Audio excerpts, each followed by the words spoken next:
O proxecto de Altri en 2 minutos. Non é unha fábrica de fibras téxtiles, é unha fábrica de celulosa.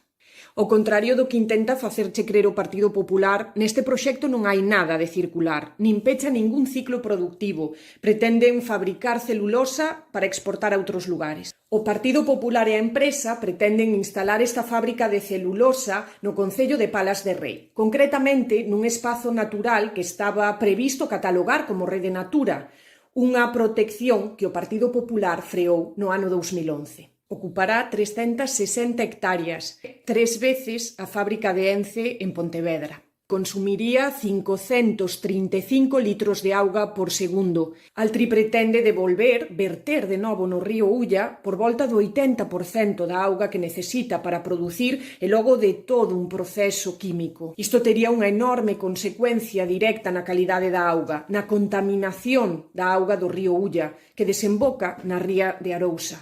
Na Arousa, miles de familias viven da pesca e do marisqueo, viven directamente da calidade da auga.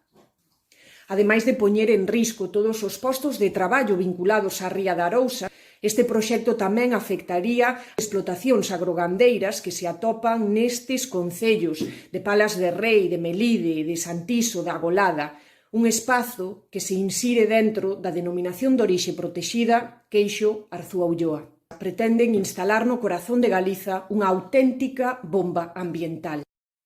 Desde o BNG opoñémonos a un proxecto destas características e lanzamos unha campaña para presentar alegacións e sumarnos a toda esa veciñanza que xa se está mobilizando na defensa do territorio, na defensa do río Ulla e da ría de Arousa. Pero ademais imos lanzar unha campaña de información pública coas nosas alternativas, porque hai alternativa a este modelo de rapiña, de espolio dos nosos recursos naturais. Estamos seguras de que imos parar esta bomba ambiental que o Partido Popular e Altri queren instalar no corazón de Galiza e que o imos facer conxuntamente as galegas e os galegos.